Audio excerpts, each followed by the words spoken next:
이 코로나 바이러스 사태가 이게 오래 갈 것 같다 그런 이야기를 하지요. 어, 지금 상황으로는 아마 굉장히 오랫동안 세계 모든 영역 가운데에 아마 고통을 가져다 줄 그런 엄청난 사건이죠. 교회가 정말 이렇게 예배를 드릴 수 없는 자유롭게 예배를 드릴 수 없는 정말 초유의 사건이기도 하고, 학교가 아이들의 교육을 제대로 할 수 없는 이런 일이 일어날 것을 아무도 상상할 수 없었습니다. 여러분들의 삶의 또 일터도 마찬가지겠죠. 자영업을 하는 분들, 또 뭐 여러 가지 이 비즈니스 하시는 분들이 이구동성으로 어려움을 호소하고 있습니다. 그런데 늘 그렇게 어려운 그런 위기이지만, 저는 또한 이 어려운 시간들이 아주 굉장히 우리에게 좋은 기회가 될 수도 있다, 늘 이런 생각을 하고 있습니다. 그러니까 코로나는 세상을 완전히 바꾸죠. 그러니까 코로나 이전과 이후, 이 코로나 이전과 이후는 완전히 다른 세상이 될 것이다. 그렇게 예상합니다. 그러니까 역사에는 늘 이런 이 변곡점이 늘 있었어요. 전 세계적으로 이런 이 팬데믹, 전 세계적인 감염이 있을 때마다 큰 역사의 변곡점이 있었고, 또 뭐 전쟁이 있을 때마다, 어떤 경제적인 위기가 있을 때마다 소위 패러다임의 전환을 이루는, 그래서 어떤 사람에게는 위기로, 문제로, 그러나 또 어떤 사람에게는 이 위기가 기회로 바뀌는 그런 많은 사례들을 우리는 주변에서 볼 수가 있습니다. 오늘 누가복음에 있는 이 예수와 베드로와의 만남의 이 사건은 그래서 우리에게 많은 것을 가르쳐줘요. 저는 이 본문을 종종 인용합니다. 왜냐하면 제가 이 본문을 읽으면서 또한 묵상하면서 우리 나섬 공동체, 나섬의 사역이 어디로 가야 하는지에 대해서 늘 영적으로 제게 깨우쳐주는 굉장히 중요한 장면이 바로 오늘 이 베드로와 예수님과의 만남의 이 사건에서 우리가 깨달을 수 있기 때문에, 어려운 시간들이 있을 때마다 제가 이 본문을 묵상하고 혹은 또 새로운 힘과 용기를 얻곤 하죠. 갈릴리 호수를 저는 이제 한 2번 이렇게 가봤어요. 물고기가 많습니다. 정말 물반 고기만이라고 해도 과언이 아닐 만큼, 거기를 가보신 분들은 야, 이 갈릴리에 이렇게 고기가 많다니. 그러니까 2000년 전에도 아마 고기가 꽤 있었을 거예요. 어부 베드로의 직업이 어부란 말입니다. 어부 베드로에게 있어서 갈릴리 호수는 삶의 터전입니다. 그곳에서 고기를 잡고 그 고기를 잡아서 온 식구와 밥을 먹고 살고, 여러분, 이 세상에서 제일 고집센 사람들이 어떤 사람들이냐? 이 자기의 일터에, 자기 삶의 그 일상에 아주 그 깊이 뿌리를 내리고 사는 사람. 다시 말하면 자기의 경험, 자기가 가지고 있는 지식의 틀 안에서 밥을 먹고 사는 사람들이 가장 고집이 센 거예요. 그러니까 어부들의 고집이란 사실은 이건 엄청난 고집입니다. 엄청난 고집이에요. 어부들은요, 웬만해선 다른 사람의 이야기를 듣지 않아요. 예. 어부들은 자기들만의 고집스러움이 있어요. 베드로 같은 사람은 평생 갈릴리에서 고기를 잡는 사람이었으니까 우리가 이 고집스러움이라고 하는 표현과 일상성이라고 하는 말을 이 시간 우리가 잘 묵상해 볼 필요가 있습니다. 늘 아무런 걱정이나 근심이나 아무런 의심 없이 우리는 늘 사실은 하루하루를 살아갑니다. 왜? 그것이 보통의 삶이었으니까.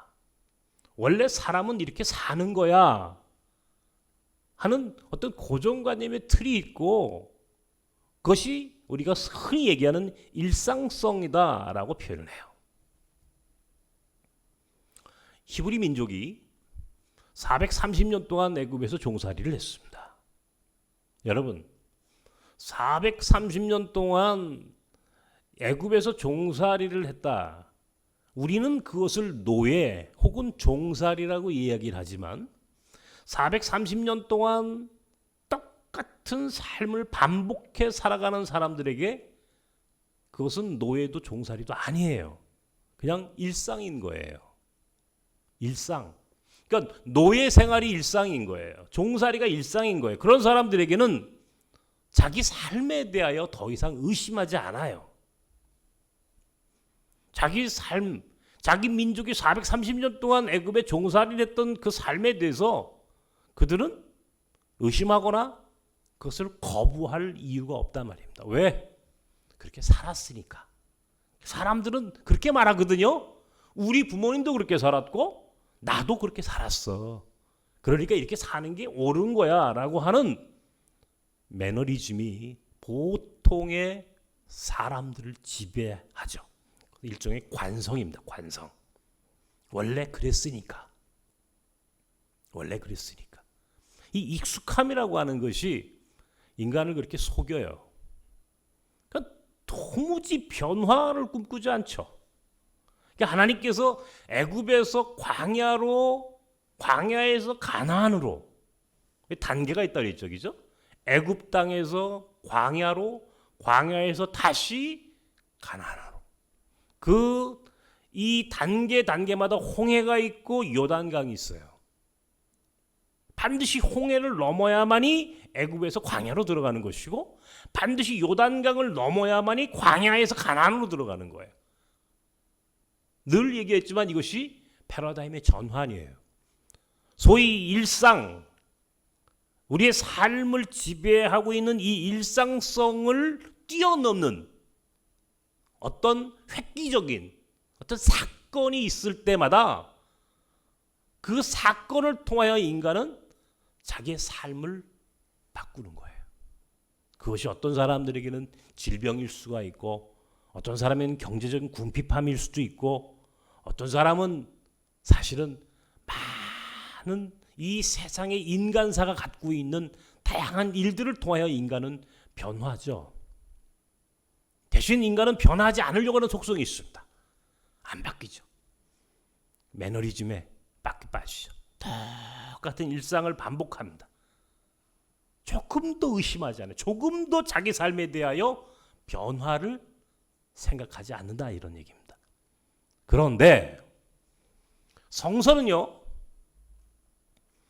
우리의 삶이 그런 일상, 소위 그런 매너리즘, 그런 고정관념 안에 매몰돼서 아무런 변화를 꿈꾸지 않는 그런 삶을 허락하지 않는다는 겁니다. 그러니까 하나님은 늘 우리의 삶을 바꾸고 변화시키고 그래서 하나님의 뜻 가운데 우리가 가는 것을 원해요. 멈춰 있는 삶이 아니라 하나님의 뜻 가운데 우리가 움직이기를 바라요. 이건 창세기 12장에 하나님은 아브라함에게 75년 동안 살았던 갈대아 우루, 너는 너의 본토 친척 아비 집을 떠나 내가 내게 지시할 땅으로 가라. 떠나가라. 75년 동안 아브라함을 지배하고 아브라함의 삶의 울타리, 그 지경 너머에 있는 경계를 뛰어넘는 새로운 미래를 향하여 가도록 명령합니다. 아브라함의 며느리였던 리브가 자기 남편 이삭을 만나는 과정을 보십시오. 원래는 자기 지경 안에 있는 사람들하고 결혼하게 돼 있어요. 그런데 리브가는 한 번도 본 적이 없는 이삭이라고 하는 새로운 미래의 남편을 동의하고 그를 따라갑니다. 야곱이라고 하는 그들의 아들은 본인이 원치는 않았지만 그가 베델이라고 하는 광야로 내몰려 나갔고 노숙자가 되었으며 라반의 집에서 20년이 넘는 긴 세월 동안 나그네로 살아갔습니다. 그들의 아들이었던 요셉이라는 사람은 감옥살이를 했고 그는 또 그렇게 한 곳에 머물러 편안하게 아버지의 사랑을 독차지하면서 쉽게 살 수 있는 인생이었는데 하나님은 그것을 용납하지 않으셨어요. 모세도 40년의 애굽의 궁전에 살았으나 하나님은 그가 애굽의 궁전에 있기를 원치 않으셨고 미디안 광야의 목동으로 그를 몰아내셨어요. 그리고 후에 40년 후에 그를 다시 부르셨고 그를 사용하십니다. 성서는요 이렇게 한결같이 변화, 새로운 미래를 향하여 나가는 삶으로 우리를 몰고 가신다는 거예요. 성경은 일상성 속에 매몰된 인간의 삶을 동의하지 않습니다. 베드로에게 오늘 예수께서 다가오셨어요. 그리고는 베드로를 보십니다. 고기 많이 잡았소. 밤새 고기를 잡았는데 한 마리도 잡지 못했습니다. 한 마리도 잡지 못했습니다. 그랬더니 예수님이 하시는 말씀이 깊은 데로 가서 그물을 던지시오. 여러분, 어부 베드로, 평생 갈릴리에서 고기잡이 하던 어부 베드로에게는요 관성이 있어요. 어디에 그물을 내려야 하는지 그에게는 사실은 그만의 경험과 그만의 상식이 있어요. 그만의 일상이 있다고요. 예수님의 직업은요 어부가 아니라 목수입니다. 어부 베드로와 목수 예수가 만났어요. 어부는 갈릴리에서 고기 잡는 데 있어서는 선수야, 프로야. 반면에 목수 예수는 고기 잡는 사람이 아니야. 그는 목수라고. 나이도 베드로가 훨씬 많아요. 베드로가 예수님보다 나이가 많은 사람이에요. 평생 갈릴리에서 잔뼈가 굵은 프로라고. 그런 프로 앞에서 젊은 목수가 와가지고 한다는 얘기가 저 깊은 데 가서 그물을 던지시오? 오늘 이게 오늘 우리에게 똑같은 요청이 오늘 우리에게도 있는 거예요. 여러분의 일 속에서는 여러분이 프로죠. 그죠? 여러분이 제일 잘합니다. 근데 어느 누군가 와가지고 완전히 내가 하는 일하고 전혀 관계없는 일을 하는 사람이 와가지고는 야 저쪽 비즈니스를 한번 해봐, 저것을 한번 해봐 라고 이야기한다면 여러분 들으시겠어요? 듣지 않습니다.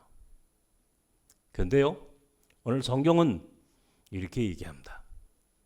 내가 밤이 새도록 물고기를 잡았지만 한 마리도 잡지 못했습니다. 그런데 오늘 당신이 저 깊은 데로 가서 그물을 던지라 하니 내가 당신의 말에 순종하겠습니다. 그리고 베드로는 깊은 데 가서 그물을 던졌다는 거예요. 그랬더니 고기가 어마어마하게 잡혔다는 거 아닙니까? 바로 이 사건이 베드로가 예수님을 따라가는 사건이 돼요. 다른 성경에 보면은 내가 오늘부터 너를 사람을 낚는 어부가 되게 하리라. 사람을 낚는 어부. 물고기 잡는 어부에서 사람을 낚는 어부가 되게 하리라. 나를 따라와라. 그때 베드로와 그의 형제들이 그들의 모든 것들을 내려놓고 예수를 따랐다. 이게 예수님이 베드로와 그의 형제들을 당신의 제자로 만드시는 하나의 사건입니다. 변곡점이죠. 그죠? 소위 갈릴리에서 만난 그날 새벽에 이 사건이 이전의 베드로와 이후의 베드로로 나눠요. 이전의 베드로, 이후의 베드로 전혀 다른 인생입니다. 물고기 잡는 어부 베드로가 사람을 낚는 예수님의 제자 베드로로 변신하는 사건이 되는 거예요. 여러분, 제가 오늘 이 말씀을 여러분과 함께 나누고 싶은 것은 다른 게 아닙니다. 늘 제가 가지고 있는 생각이고, 사실은 우리 나섬 사람들에게는 제가 늘 이 이야기를 많이 했어요. 특별히 지금 이 코로나의 위기가 어쩌면 밤새 물고기를 잡았던 베드로의 위기 같은 그런 절망감이에요. 그런 낭패감이에요. 도대체 어떻게 해야 할지 모르는 거예요. 어떻게 해야 되죠? 어떻게 해야만이 지금의 위기를, 지금 이 어려운 시간들을 이겨나갈 수 있을까? 여러분 고민하지 않으십니까? 저도요. 제가 가만히 요새 내가 왜 요즘 이렇게 잠을 못 자고 시간을 이렇게 보내는가 한번 저 스스로를 가만히 돌아보니 어떻게 하면 우리 나섬, 우리 몽골 학교를 비롯한 나섬의 사역이 여기서 어떻게 하면 이 변화된 세상에서 승리자가 될 수 있을까? 어떻게 하면 이 위기를 기회로 만들 수 있을까? 이 고민을 하느라 요새 제가 한참 깊은 고민을 하고 있는 중입니다. 그렇더라고요. 제 머릿속에서 분명히 지금 이 코로나의 위기는 세계사적인 위기, 한국 교회에게 있어서는 아마 절대적인 어마어마한, 과거에 한 번도 경험해보지 못한 6.25 전쟁통에서도 예배를 드렸는데 이 코로나 상황에서는 예배를 드리지 못하는 이런 상황, 아마 굉장한 위기감을 느끼고 있습니다. 교육 어떻습니까, 여러분? 한 번도 학교 문을 닫아본 적이 있습니까? 닫아본 적이 없어요. 역사적으로. 6.25 전쟁통에도 학교 문은 열었다고요. 그런데 코로나의 위기는요, 우리가 원치 않는 학교를 닫아야 되는 겁니다. 그리고는 원격 교육, 인터넷 교육, 이걸 해봐야 되는 거예요. 한 번도 해보지 않은 일이라고요. 교회, 교육, 여러분의 비즈니스는 어떠십니까? 여러분의 일터는 또한 어떠십니까? 그렇죠? 만만치 않아요. 베드로의 고민이라고요. 베드로의 낭패감이라고요. 이때 예수께서 오셨어요. 우리에게. 마치 베드로에게 다가서셨던 것처럼 예수께서 우리에게 다가오셨어요. 그리고는 말씀하십니다. 깊은 데로 가라. 깊은 데로 가서 그물을 던져라. 여러분에게 깊은 곳은 어디입니까? 여러분 인생의 깊은 곳을 찾아보셨어요? 지금요? 여기서 자기의 일상성, 베드로의 고집을 내려놓고 예수의 명령 앞에 순종하는 사람, 다시 말하면 내가 늘 알고 있고 내가 경험했고 내가 가장 잘 알고 있다는 그 내 삶의 관성을 내려놓고 예수의 말씀에 순종해서 깊은 데로 그물을 내린 사람은 한마디로 얘기해서 대박을 치는 거예요. 물고기를 어마어마하게 잡았다잖아요. 그리고 예수가 누구이신지에 대하여 깨달았다는 거 아닙니까? 베드로가. 그래서 예수를 따랐다는 거 아니에요. 물고기를 많이 잡고 예수를 봤다는 거예요. 여러분, 제가요, 이거 파리가 왜 이렇게 날아가지고 이렇게 여기서 이렇게 왔다 갔다 하지? 그죠? 제가 좋은 모양이에요? 네? 그죠? 뭐가 와서 자꾸 여기 막 나를 괴롭히고 있어요 지금. 제가 늘 묻는 듣는 이 질문 중에 하나가, 아니 목사님은 이 세상 많은 목회자들 가운데 어떻게 이주민 목회, 나섬의 목회를 합니까? 라고 하는 질문이에요. 그 다음에 두 번째 질문은 여기 광장동은 여기 외국 사람들이 없는 데인데, 광장동이라고 하는 곳에는 이주민들이 살고 있지 않는 동네인데 어떻게 여기까지 오셨습니까? 어떻게 여기에서 나섬 공동체를 하실 생각을 하셨습니까? 이 물음이 제가 늘 듣는 물음이에요. 그죠? 대한민국의 뭐 목사들이 뭐 한두 명입니까? 수만 명이 넘는, 뭐 길거리에 채이고 또 채이는 게 목사들이에요 요새. 그렇게 많은 목회자들 가운데 왜 당신이 가는 그 길을 선택하셨느냐? 지금 생각해 보면은 참 이상한 그리고 기이한 경험들이에요. 물론 제가 무슨 처음부터 이주민 목회를 해야지 이렇게 생각하고 산 사람은 아니죠.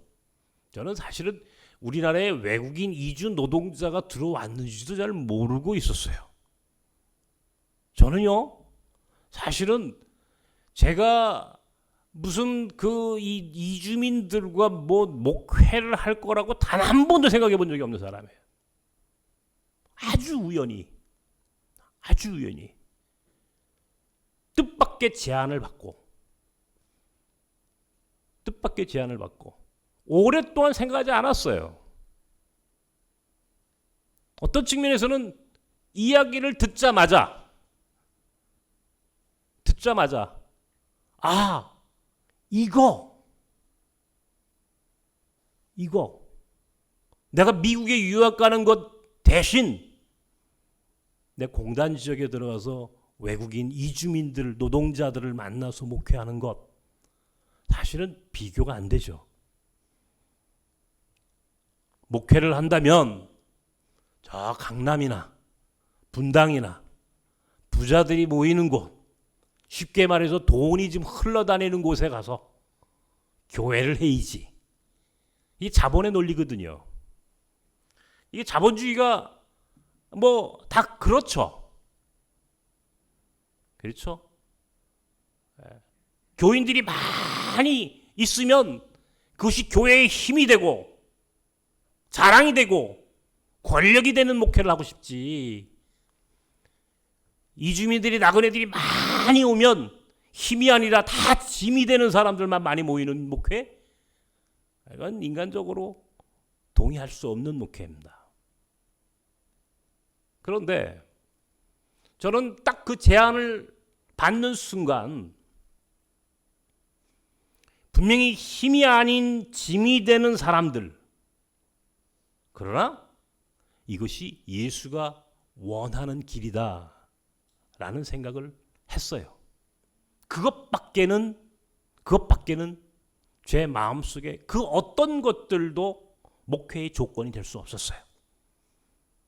오늘 예수께서 깊은 데로 가라.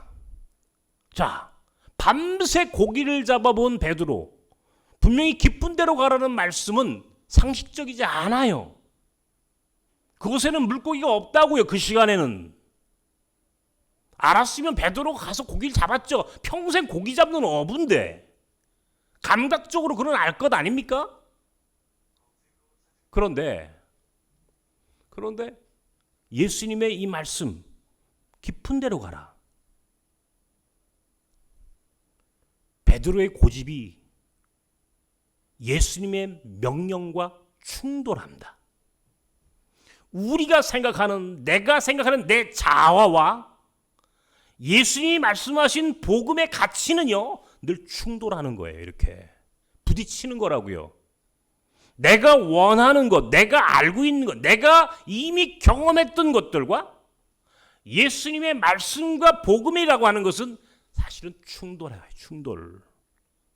순종이란 내 고집과 예수님의 명령이 충돌할 때 내 고집을 내려놓는 거예요. 이게 순종이에요. 그래서 순종은 사실은 굉장히 어려운 겁니다. 사람들이 순종 아주 쉽게 얘기하는데 그렇지 않아요. 저도 배운 게 뭡니까? 교회. 평생 교회라는 울타리를 벗어나 본 적이 없는 사람이에요. 신학 공부를 했고 목사가 됐어요. 그러면 다른 사람이 가는 길, 다른 사람이 가서 큰 교회를 이루고 큰 목회를 하는 그것만이 내가 보고 자란 기준이라고요. 평생 본 베드로의 경험만큼이나 그렇게 보고 자랐고 알고 있는 것이 그것 외에 없는, 사실은 고집이 센 사람이었을 거라고요. 그런데 오늘날 예수님이 오셔서 어부 베드로에게 하신 말씀이 제게도 똑같이 들렸다는 겁니다. 깊은 데로 가라. 이상했어요. 저기는 가지 않는데 사람들이, 저곳에는 사실은 물고기가 없는데, 저기에는 매력적인 것이 없는데, 한마디로 얘기해서 저기에는 이 세상적인 가치, 권력, 힘, 그런 것은 없는데 왜 그곳으로 가라고 하시지? 물어봤을 거 아닙니까? 저도 사람인데. 광장동에 2003년도에 처음 이사를 왔어요. 흘러 여기까지 올 때 사람들이 제게 그랬어요. 우리 스태프들 가운데서도, 목사님, 광장동에는 외국인이 없는데요? 외국인이 없어요. 광장동은. 지금은 이 주변에 많이 삽니다. 나섬 때문에. 아세요? 이 나섬 공동체 몽골 학교 때문에요. 이 주변에 몽골 사람들이 많이 살아요. 이 5호선 라인을 끼고 몽골 사람들이 이사를 와, 여기로. 한마디로 얘기해서 우리 나섬과 몽골 학교가 새로운 문화를 만들었다고, 새로운 트렌드를 만들었다고. 이거 굉장히 중요한 발상의 전환입니다. 아무도 광장동에 공동체를 세운다고 했을 때에 동의할 수 없었어요. 왜냐하면 이주 노동자들 목회는 공단 지역에 사는 거라고 생각하거든요. 공장 지역에, 그들이 일터에, 그 사람들이 모이는 곳에. 그런데 이 광장동이라는 곳에, 이 아차산 중턱에 누가 여기까지 온다고요? 오지 않을 거라고 생각했다고요.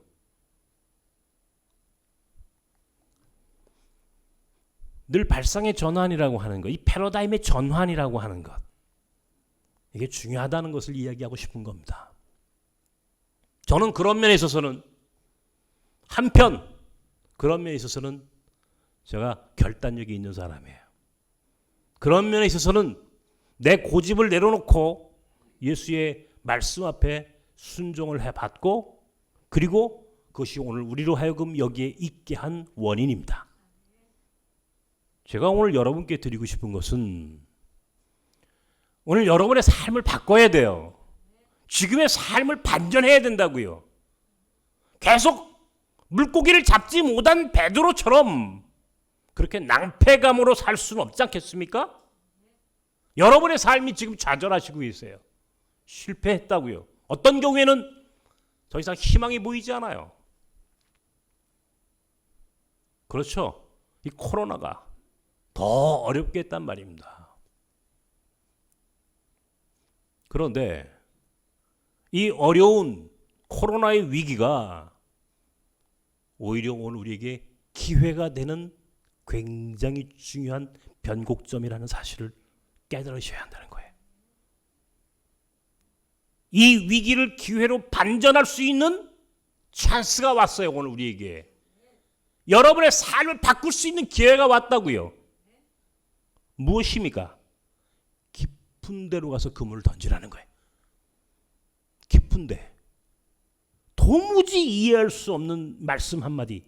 깊은 데로 가서 그물을 던지라. 이게 여러분의 삶에 적용해야 되는 거예요. 여러분의 삶에 깊은 데로 가서 그물을 내릴 수 있는 용기, 믿음, 그리고 순종의 마음이 오늘 여러분에게 있다면 나는 여러분이 성공할 수 있다고 믿습니다. 깊은 데가 어디입니까? 여러분이 지금 하고 있는 삶의 자리에서, 여러분이 살고 있는 그 현장에서 여러분 과연 깊은 데가 어디입니까? 저는요, 예수께서 보여주신 거예요. 예수는 오늘 우리 나섬 공동체와 적어도 유해근 목사라는 목회자에게 깊은 데가 어딘지에 대하여 그는 말씀 속에서, 그의 삶 속에서 제게 보여주셨어요. 예수가 말하는 깊은 데는요, 갈릴리입니다. 예수가 말하는 깊은 데는 어디냐? 골고다 언덕이에요. 저는 그렇게 이해합니다. 저는요, 한국교회가 예루살렘을 지향하고 예루살렘 성전주의에 매몰되어 있을 때에 예수께서 내게 가르쳐준 깊은 곳이란 예루살렘이 아니라 갈릴리였고 성전주의자가 아닌 골고다 언덕이었어요. 예수가 보여줬잖아요. 깊은 데가 어딘지. 적어도 교회가 가야 할 깊은 곳이란 어딘가. 예수가 보여주신 그대로 가면 되는 거야. 오늘 한국교회가 이 엄청난 위기 앞에 봉착한 이유 중에 하나, 예수께서 말씀하신 깊은 데로 가라. 예수가 친히 삶으로 보여주신 깊은 곳이라고 하는 그 공간, 그 자리, 그 조건을 따라가지 않은 거예요. 그래서 예수께서 친히 당신이 삶으로 보여주셨던 그 길을 따르지 않고 아까도 얘기했던 베드로의 고집, 자본주의 교회가 지향하는 권력, 돈, 힘, 이것을 따라갔을 때 결국 교회는 위기를 맞이하게 되는 거예요. 본질에 충실해야 돼. 복음의 본질에 충실할 때 그때 교회는 교회다워지고 교회는 다시 살아날 수가 있는 거예요. 나는 깊은 데란, 적어도 나섬 공동체와 유해근 목사에게 깊은 데란 어딘가, 예수께서 사셨던 그 길을 잃어버리지 않는 거예요. 예수께서 가셨던 그 삶의 궤적을 놓치지 않는 거예요. 우리에게 갈릴리란 어디인가? 이 시대의 갈릴리 사람들은 누구인가? 그리고 마지막 그가 십자가를 지기 위하여 골고다를 오르셨다면 오늘 우리가 마지막에 가야 할 골고다는 어디인가? 적어도 예루살렘은 아니다. 적어도 예루살렘 교회는 아니다. 예루살렘 교회의 성전주의자들이 갔던 길은 아니다. 그렇지 않습니까? 가야바와 안나스와 가야바가 대표되는 그 예루살렘 성전, 그 대제사장들과 바리새인들과 서기관들이 주름 잡고 그 기득권 안에 살았던 교회, 이거는 아니다. 그런 성전주의 신학은 나섬의 신학이 될 수가 없어요. 나섬의 신학은 갈릴리 신학이에요. 우리가 가야 할 길은 갈릴리의 길이고 골고다의 길이에요. 본질에 충실할 때 거기서 다시 한번 우리가 인정받고 살아날 수 있어요. 그것이 그것이 오늘 이 코로나 시대에 우리가 가야 할 길이다. 그리고 하나님은 우리에게 그 길을 선택할 수 있도록 믿음을 주셨고 용기를 주셨고 순종할 수 있도록 마음을 허락해 주셨어요. 적어도 제게는. 오늘 여러분에게는 똑같이 이 말씀이 어떻게 적용되어야 합니까? 여러분에게 기쁜 데는 어디입니까? 여러분에게 기쁜 데, 여러분 그것이 신앙의 문제일 수 있고 여러분 개개인의 비즈니스, 여러분의 일터, 삶의 자리가 다 관계되어 있어요. 어떤 사람들은 이것은 뭐 세상 내가 먹고 사는 일과 관계없는 거예요 라고 얘기하는데 그렇지 않아요. 성과 속은, 거룩한 것과 이 세상은 나누어질 수 없는 거야. 이원론이 아니야. 하나야, 하나. 내가 믿는 것과 내가 사는 것은 동일한 거야. 동일한 선상에서 같은 선상에서 바라봐야 하는 거예요. 오늘 여러분에게 기쁜 데는 어디입니까? 여러분 비즈니스 하시는 분들에게 팁을 하나 드릴까요? 기쁜 데가 어딘지 한번 생각해 보십시오. 오늘 기쁜 데 가서 그물을 내려라. 그물을 내려라. 베드로의 고집, 베드로가 갖고 있는 경험과 지식과 상식을 뛰어넘는 예수의 통찰력을 주목하라는 거예요. 바다 밑에, 호수 밑에 물고기가 어디 왔다 갔다 하는데, 그죠? 사람의 능력으로 물고기가 가는 길을 알 수 있어요? 근데 하나님의 아들이신 예수께서는 그 시간 인간의 경험으로 상상할 수 없는 새로운 미래에 대한 상상력을 예수께서는 갖고 계셨다는 겁니다. 새로운 미래에 대한 상상력. 이것이 갈릴리 그 호수 밑에 흐르고 있는 그 물고기의 움직임을 바라볼 수 있는 눈, 이 통찰력, 이 안목, 이 세계사적인 변화를, 코로나로 인하여 엄청난 이 변화에 이 흐르는 그 저변의 흐름을 하나님의 아들이신 예수께서는 새로운 미래에 대한 상상력으로 그것을 보셨고 베드로에게 가르쳐 주신 거예요. 깊은 데로 가라. 거기는 물고기가 없는데요. 그러나 오늘 당신의 말씀 앞에 순종하겠습니다. 베드로가 그렇게 고백하고 순종했을 때에 그에게 기적이 일어났다. 나아가서 그가 예수의 제자가 됐어. 여러분의 삶의 자리에서, 여러분의 삶의 현장에서 똑같이 이 말씀이 적용되어야 한다고요. 그렇다면 여러분은 하나님 앞에 성공하고 동시에 여러분의 삶의 자리에서도 성공할 수 있어요. 문제는 여러분의 고집, 여러분이 갖고 있는 얕은 경험, 이게 아니라는 거예요. 말씀 앞에 예수가 우리에게 가르쳐 주신 이 복음의 진정한 정신과 가치를 따라서 예수가 오늘 우리에게 말씀하시려고 했던 이 미래에 대한 통찰과 상상력을 우리가 배워야 하고 그 앞에 순종해야 되는 거예요. 순종해야 되는 거예요. 우리 나섬 사람들이, 난 우리 교회가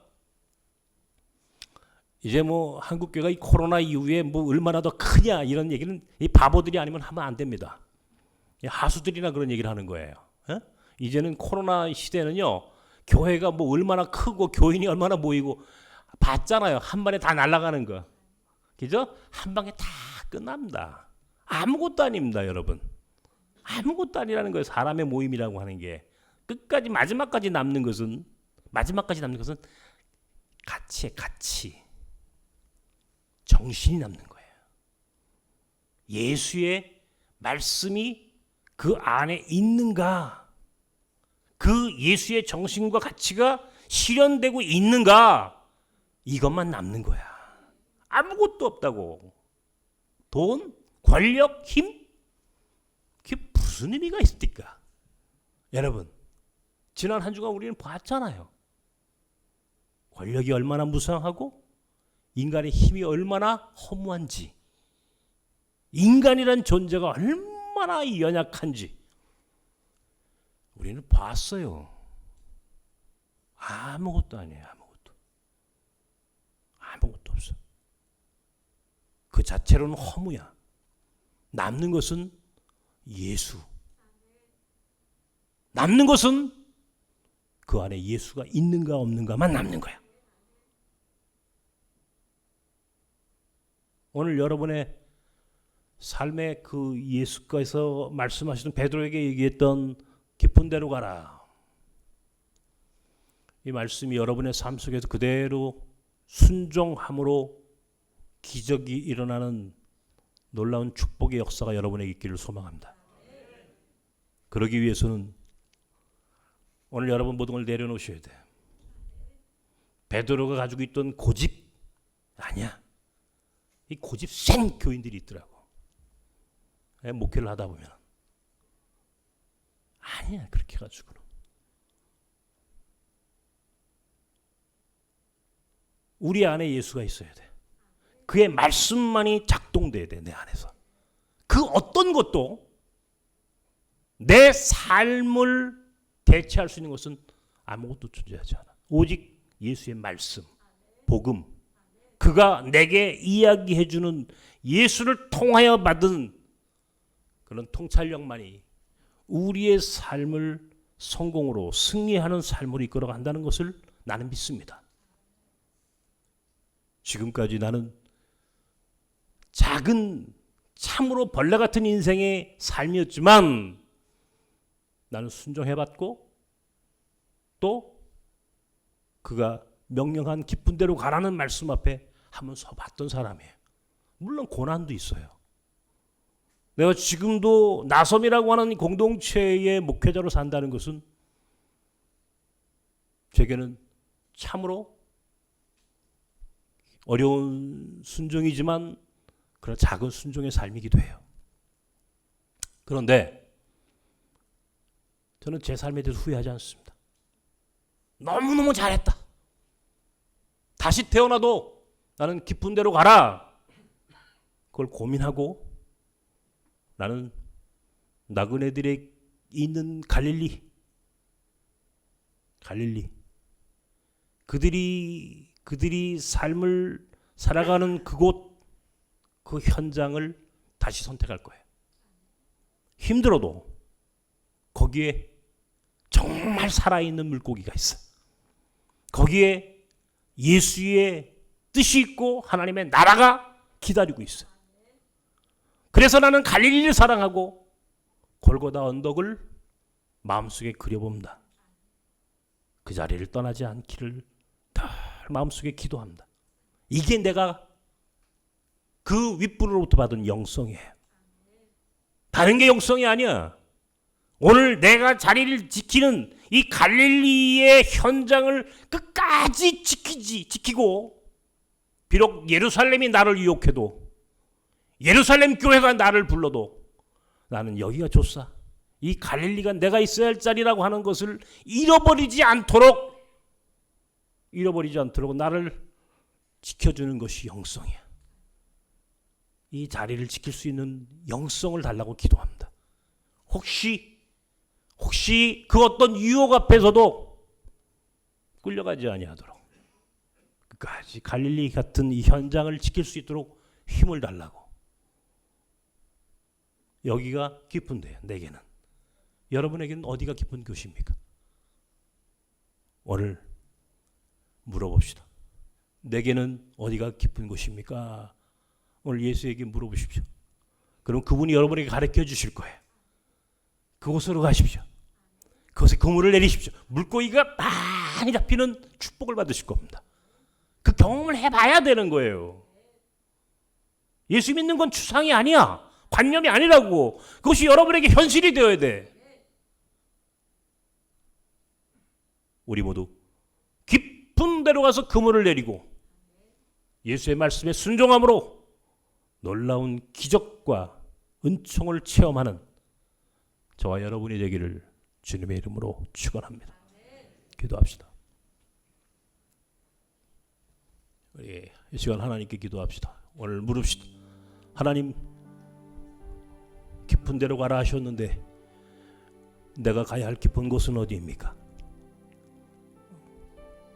예수께서 말씀하셨습니다. 베드로에게 말씀하셨던 깊은 데로 가라. 오늘 내게 그분이 말씀하시는 깊은 곳이란 어디입니까? 우리도 그곳에 그물을 내리겠습니다. 순종함으로 그것을 순종함으로 우리가 찾아가겠습니다. 이 시간 그렇게 하나님께 깊은 곳으로 가겠다고 결단하고 순종할 수 있도록 기도하시기 바랍니다.